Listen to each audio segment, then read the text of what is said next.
Hey everyone, Brian from Progressive Combat Systems here, and today we're going to talk about if sport martial arts is ideal for the street.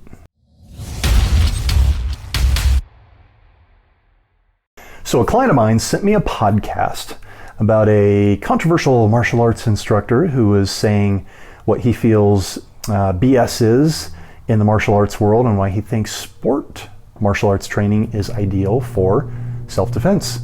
So I'm going to summarize some of the things he said, and I'm going to share my thoughts. Here we go. Okay, so the first point he brought up was training in combat sports is best for self-defense. Okay, let me talk about what I think are the pros of training in sport martial arts. First things first, you get resistance from non-compliant partners, and you get an opportunity to see what works and what really doesn't work.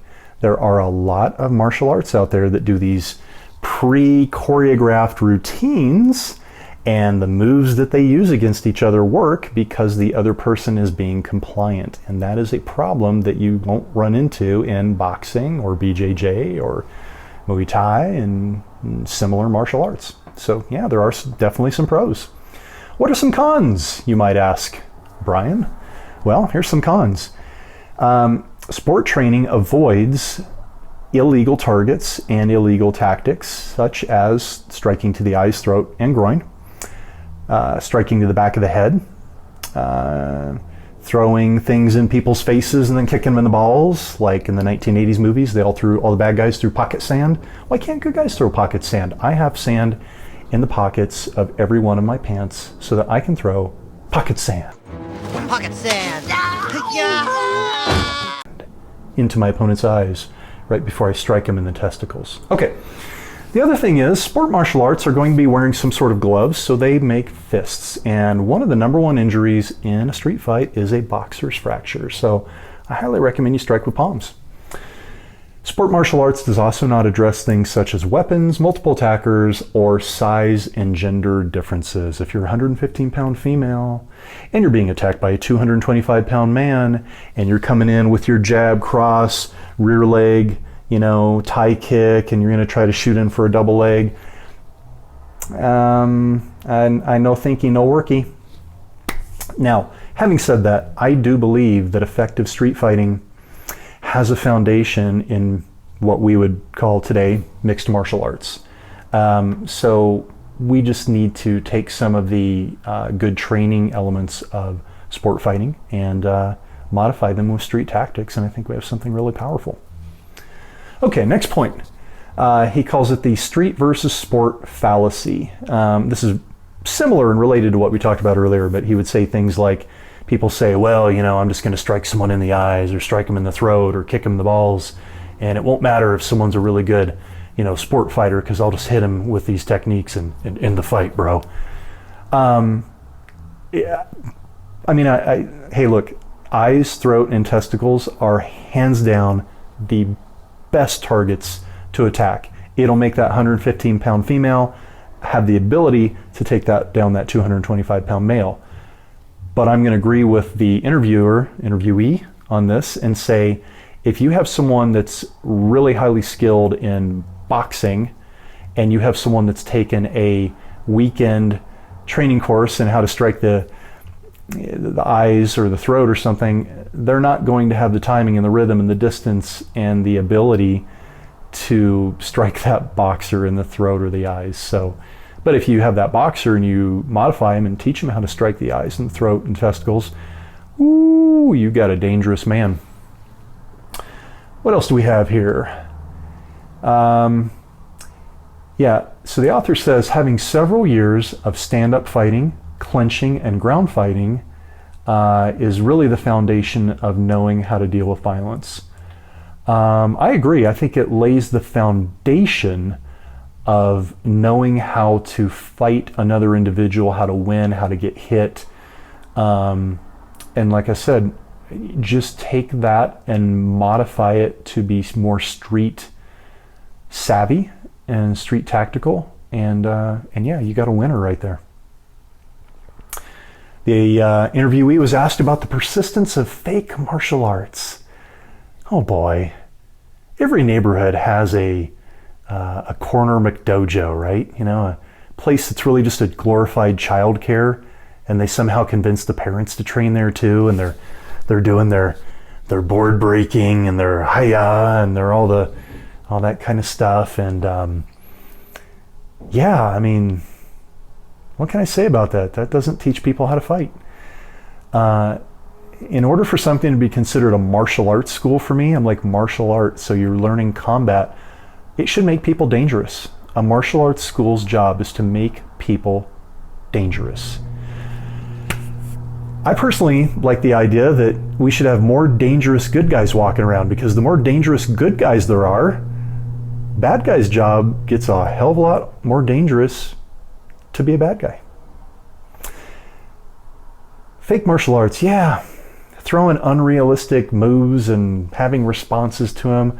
Look, a real martial arts school should teach you how to deal with what you're going to face, hopefully won't have to face in the real world, which is sucker punches, aggressive rushes and strikes and takedowns and ground and pounds, a gun pointed in your face, someone trying to sneak up and thrust a knife in your belly, learning how to navigate the fear response and the adrenaline dump that you're going to get.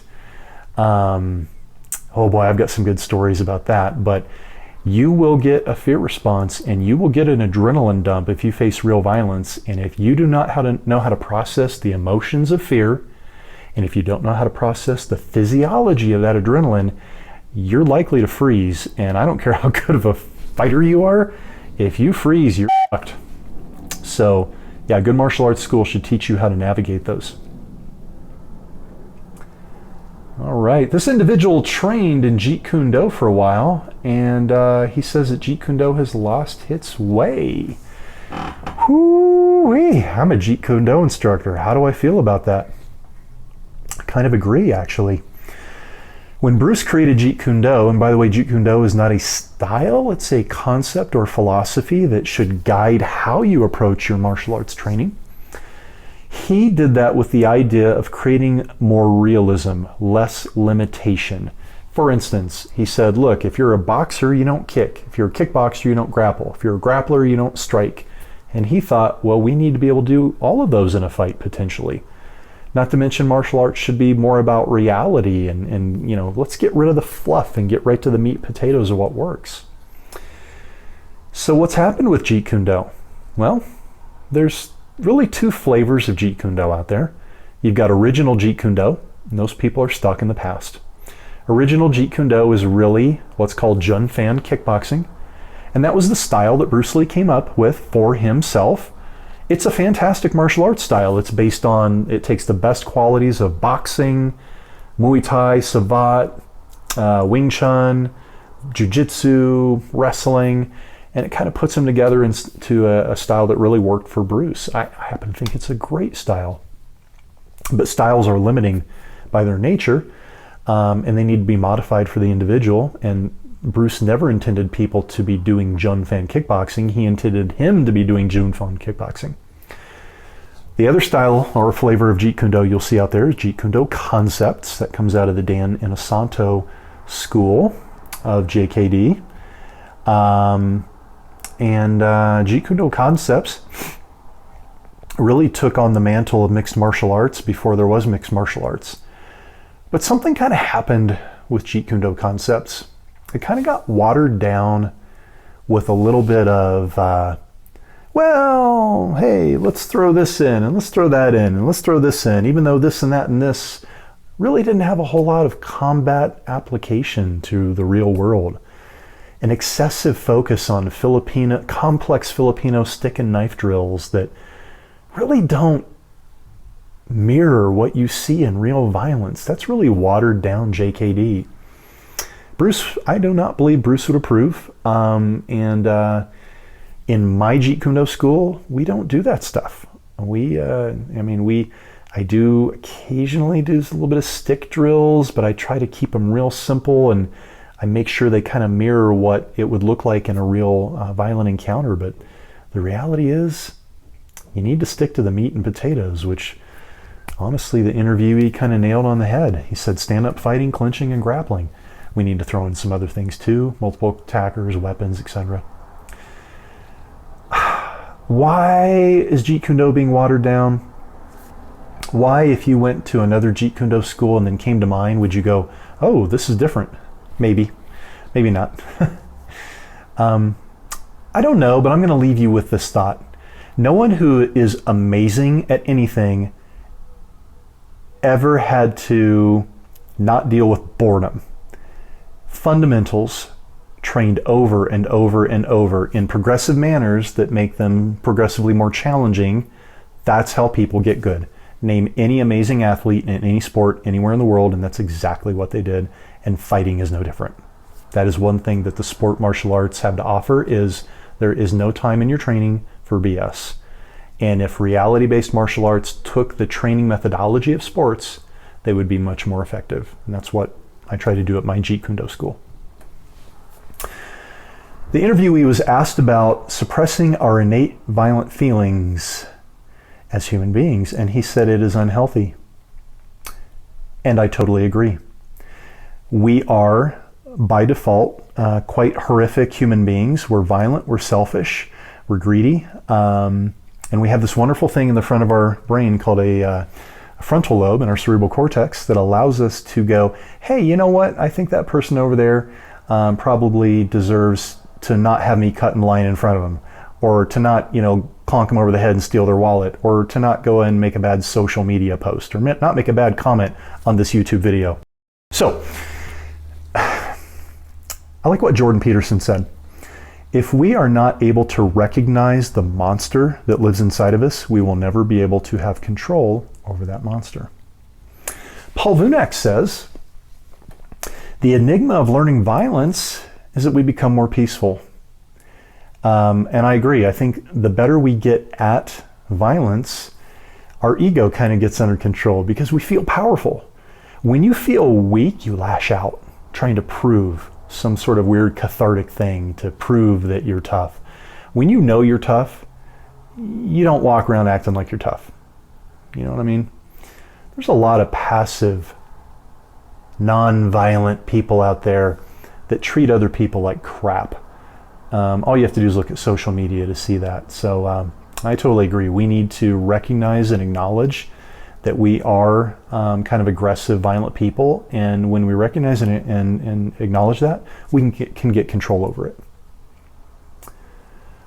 Okay, he was asked about how much contact in training, and he says he regrets that early in he had his fighters hit each other way too hard, way too much hard training contact, too many blows to the head, and he doesn't do that anymore because he wants to avoid injuries and traumatic brain injuries. And I totally agree, absolutely.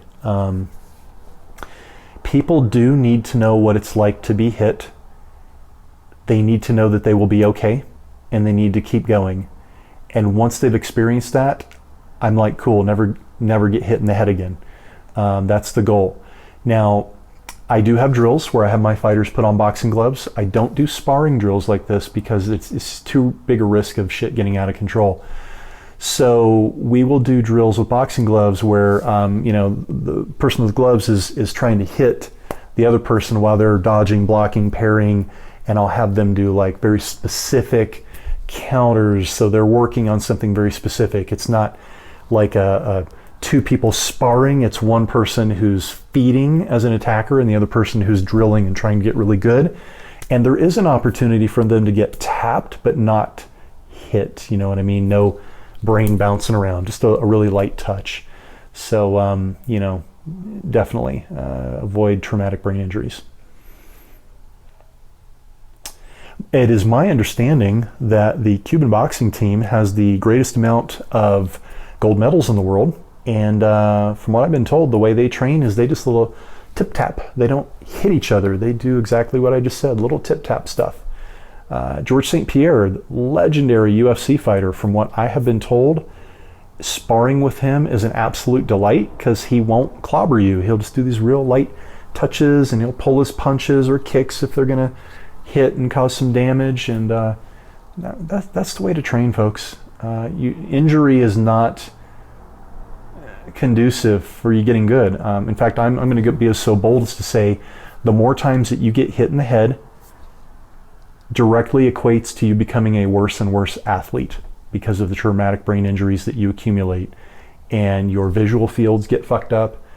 You'll see this happen with a lot of boxers or MMA guys who get knocked out, and then they come back and their career just tanks. A lot of times that's because they've lost cognitive decision-making processing speed. They've lost visual fields. They can't see as well, so you'll see them kind of flinch a lot more than when in the past they didn't flinch. So getting hit is not good for you. The interviewee was asked, why do fantasy martial arts still exist? So fantasy martial arts, I believe they're talking about things like these energy systems where, oh, no touch, oh, you attacked my vital ki or chi energy and I'm down, oh, okay, cool. Or things like Aikido where someone comes in, oh, I'm attacking with my whatever this is supposed to be, and someone does a flying spinning wrist lock, and you know what the memorized pattern is, so you go along with it, whatever. Why do these types of martial arts still exist? There's other stuff. Interviewee says people are looking for a magic bullet, and yeah, I think that is a lot of it. They don't want to put in the years of hard work. People want a 2-hour course. They want to come in and check boxes to say, I did a self-defense course, now I can defend myself. Look, the reality is that it takes years of dedicated, effective training to be good at anything. Imagine if you wanted to be a world-class drummer and you wanted to tour with some rock band and because that's how you score all the chicks. I don't know if that works, but if it does, I might start learning how to drum. Anyway, are you going to take some secret technique 2-hour drumming course and suddenly you're better than all the people that have been out there practicing drums for years and years and years? Of course not. Get real. It's the same thing with fighting. It takes years. Give me 2, 3, 4 years of your life and I'll turn you into one hell of a badass. Come in and get like a 2-hour, 3-hour course. You'll know more than you did but you won't be like great at it. You know what I mean? You gotta train. That's why it's called training. Conclusion. I couldn't listen to the full podcast because I don't have a subscription, lay sigh, but I think I got enough to get the gist. So is sport martial arts the best thing for the street? No, but if you make some modifications, it pretty much is pretty damn close. If you find a martial arts school that uses street tactics and sport training methods, I think you found yourself a winner. Any martial arts school that isn't either for sport or reality-based violence, in my humble opinion, is not a martial arts school at all. The famous samurai Musashi, who lived both in wartime Japan and peacetime Japan, said, during peacetime, all these sword fighting schools popped up that were teaching all of these crazy stances and sword fighting techniques that he never once used in his 60 plus duels to the death or in his several wars that he was engaged in. And we're seeing that with martial arts schools that pop up all the time. If you are out there seeking a martial arts school, you have my sympathies. I had to spend many, many years learning what reality is. And the best thing I can tell you is do your research and find a school that teaches reality and in a safe environment. If you're in there getting the crap beat out of you, you're getting injuries all the time, that's not a safe place to be. If everything you do is always done against a compliant partner, you're probably not really learning how to apply it in a real way. So, having said that, folks, get out there, get your training in, commit years of your life to becoming great. That's what a warrior is. On that note, get your reps. I'll see you next time.